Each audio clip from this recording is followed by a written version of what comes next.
Hello everyone and welcome to this webinar on China's Military Parade 2025, which took place in Beijing on 3rd of September to commemorate the end of the Second World War. The presentation is brought to you by the Jane's Asia Pacific News team and supported by analysis from across the wider Jane's Equipment Intelligence Unit.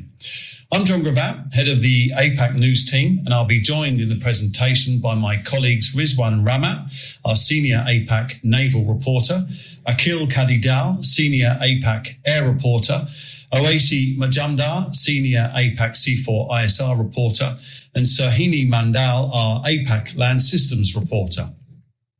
China's military parade was an important moment for the country. It was an opportunity to demonstrate to the world some of the progress in terms of technology and capability that its military, the People's Liberation Army, or PLA, has been making since China's last large-scale military parade in 2019. At this new 2025 parade, the PLA displayed a wide variety of military systems, including many not previously seen in public. These systems included new intercontinental ballistic missiles, anti-ship missiles, air defense platforms, military vehicles, and several new unmanned aircraft. This presentation will identify and evaluate some of the most prominent of these new Chinese military capabilities and assess also how such systems could help China achieve its wider military development goals over the coming decade and beyond.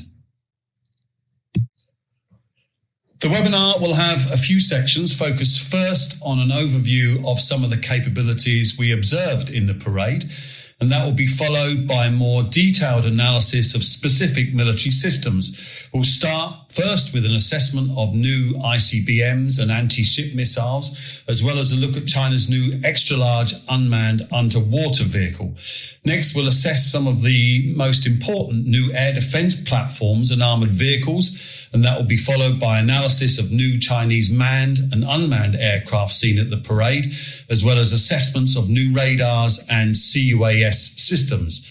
I'll end the webinar with some conclusions and final thoughts. The rationale behind the parade was clearly to demonstrate China's growing military and strategic power. This was evident not just through China's demonstration of military equipment, but also through President Xi Jinping's deepening ties with allied powers, Russia and North Korea, and there was clear anti-US, anti-West strategic messaging in the pre-parade choreography. And this message was amplified by the new military systems that were displayed by the PLA. A key takeaway from the parade in terms of these military systems is that China is accelerating the development of technologies and systems that will help it achieve several capability objectives. Those capabilities are mainly focused on projecting Chinese power across the Indo-Pacific and beyond, as well as anti-access area denial or the ability to defend China's claimed territory from the US and allied forces. Another priority is to deter the US through the development of long-range strike capability. These objectives are compelling China to develop missiles that travel farther and faster with more precision and potency, to develop new tanks and infantry fighting vehicles that are easily transported to islands, to develop new unmanned aircraft that provide significant combat and surveillance support to manned aircraft, and to develop new air defense systems, such as the new HQ-29 you can see on this slide, that provide greater reach and accuracy. All of these systems and more were seen in the parade, and in this presentation, James will evaluate some of the more prominent capabilities on display, starting with ICBMs, which will be covered by my colleague Rizwan. Thank you, John, and good day, everyone. My name is Rizwan Rahmat, and I am based in Singapore. I will talk about a couple of notable ICBM systems and an extra-large unmanned underwater vehicle that China unveiled for the first time at its military parade on the 3rd of September. Most notable of this is the DF-61, which is believed to be the successor to China's DF-41 ICBM that was first showcased during the 2019 Victory Day parade. Like its predecessor, the DF-61 is road mobile and launched from a 16-wheel TEL. This design emphasizes mobility, rapid deployment, and concealment. Due to its large size, the DF-61 is likely capable of carrying up to 12 nuclear warheads, and these are probably configured as MIRVs or multiple independently targetable re-entry vehicles, which allows for simultaneous strikes on multiple targets. Estimated range is approximately 18,000 kilometers, and this places the DF-61 among the longest range ICBMs globally, with the ability to reach targets across the continental United States. Also making its first public appearance at the parade is the DF-31BJ, which represents the latest evolution in China's DF-31 ICBM series. While specific technical details remain undisclosed, its presence alongside the DF-61 suggests notable advancements in survivability and launch readiness. The DF-31BJ is believed to feature faster setup and launch times, likely enabled by streamlined protocols refined from previous launch experiences. It may also benefit from China's recent progress in hypersonic glide vehicle technology, which allows warhead to travel at extreme speeds and along unpredictable trajectories. In terms of payload, the DF-31BJ is expected to retain or perhaps enhance its MIRV capabilities of earlier variants and possibly incorporating more advanced penetration aids and decoys to counter missile defense systems. Its range is estimated to be comparable to the DF-31AG, which is approximately 11,200 to 13,000 kilometers, enabling it to reach most of continental US and other strategic targets worldwide.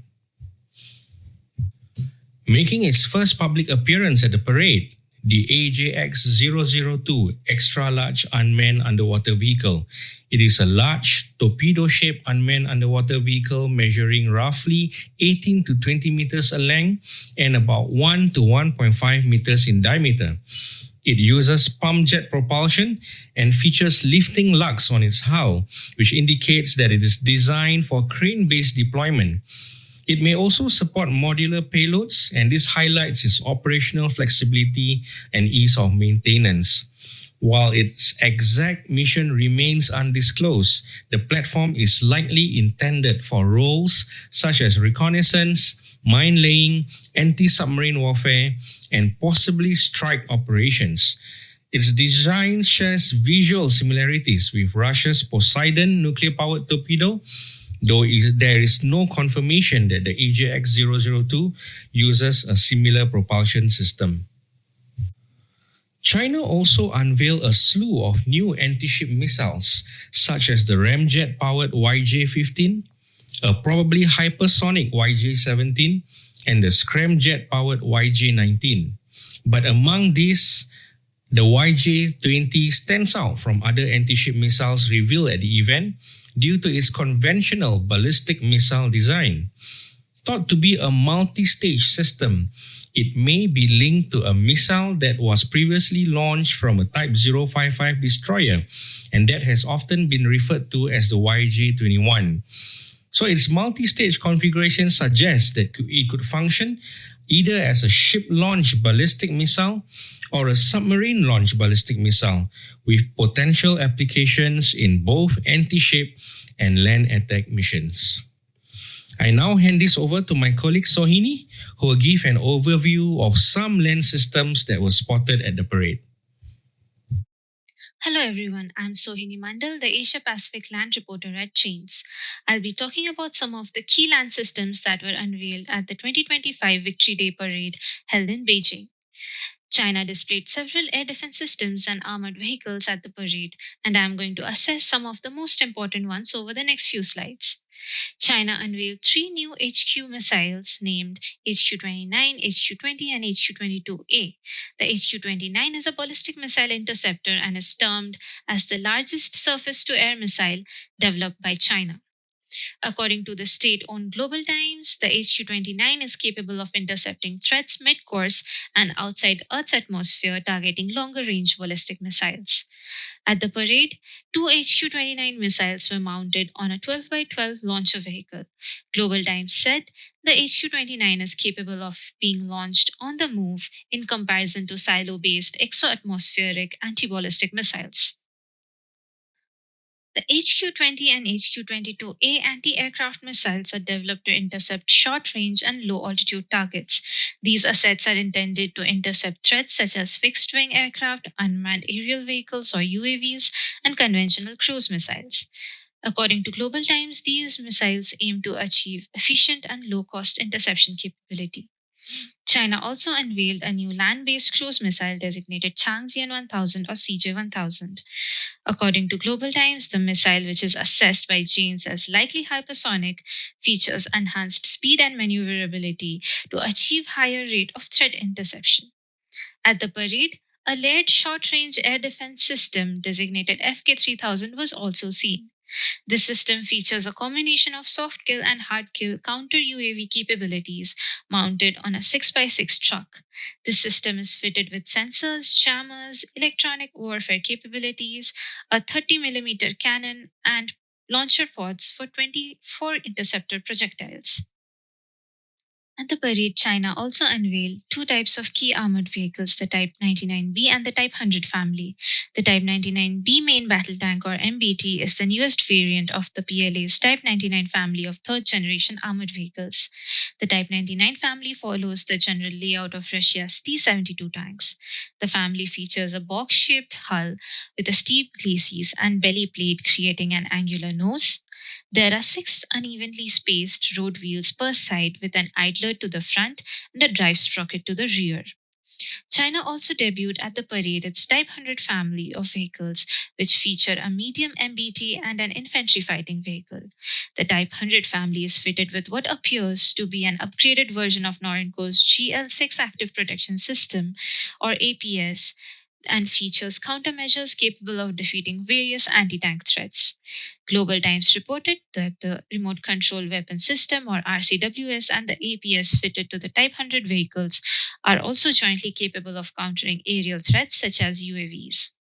The Type 100 infantry fighting vehicle features a rotor wing UAV mounted on at the rear. The UAV is capable of reconnaissance and strike missions. My name is Akhil Karidal. I'm an aviation journalist with the Asia Pacific news team in Janes.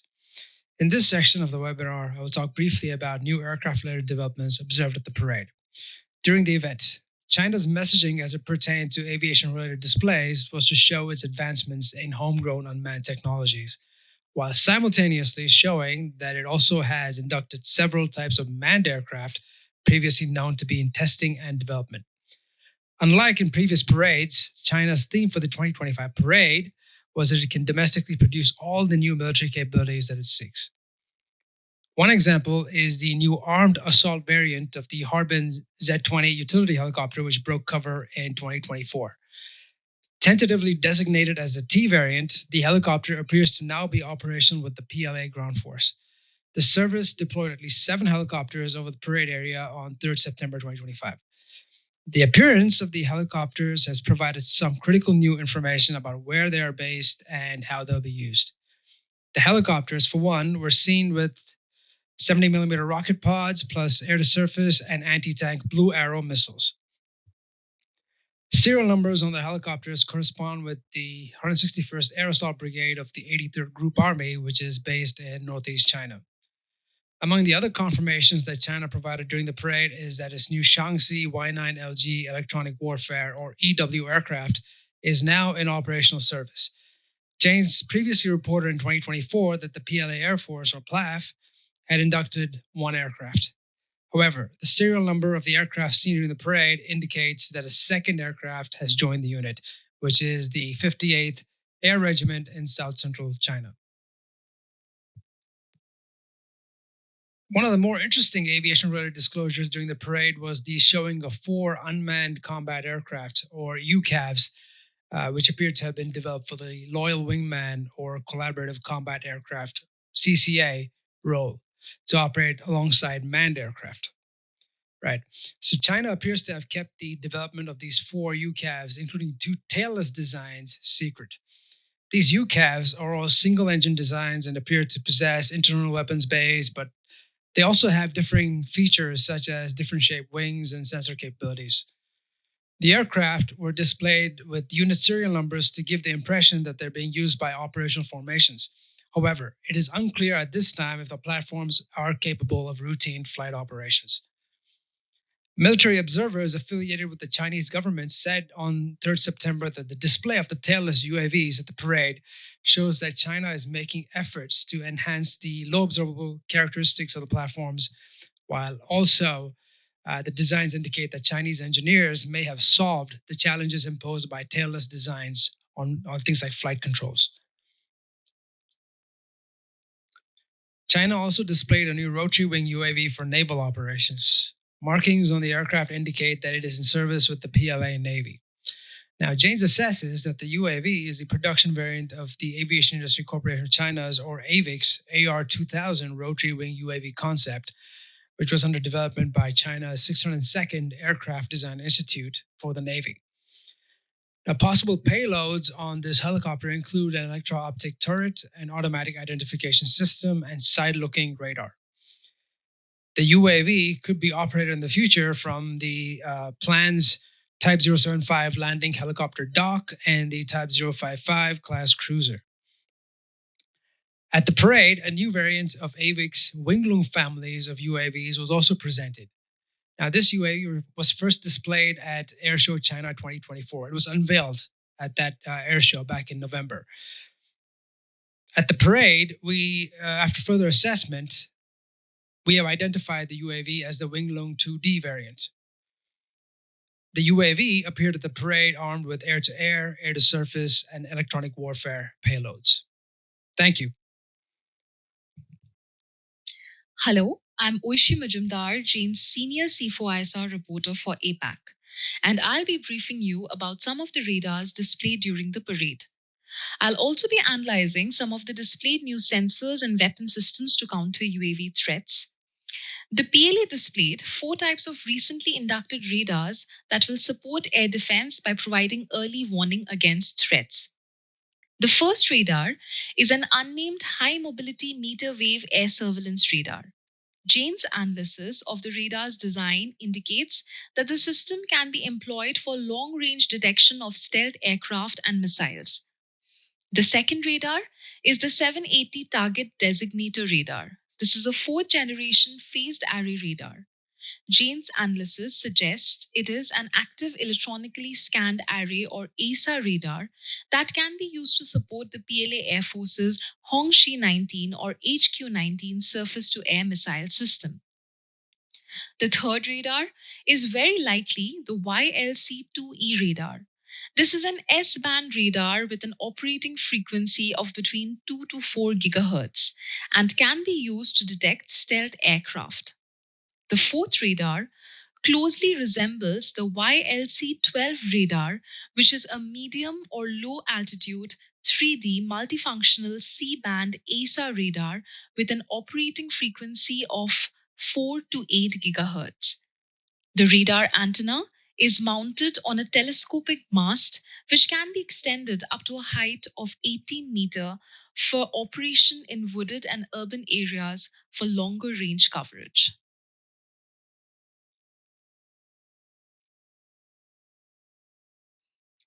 The PLA also showcased 3 types of counter-unmanned aircraft systems or CUSs, a high-power microwave or HPM weapon system, and the LY-1 naval laser weapon system.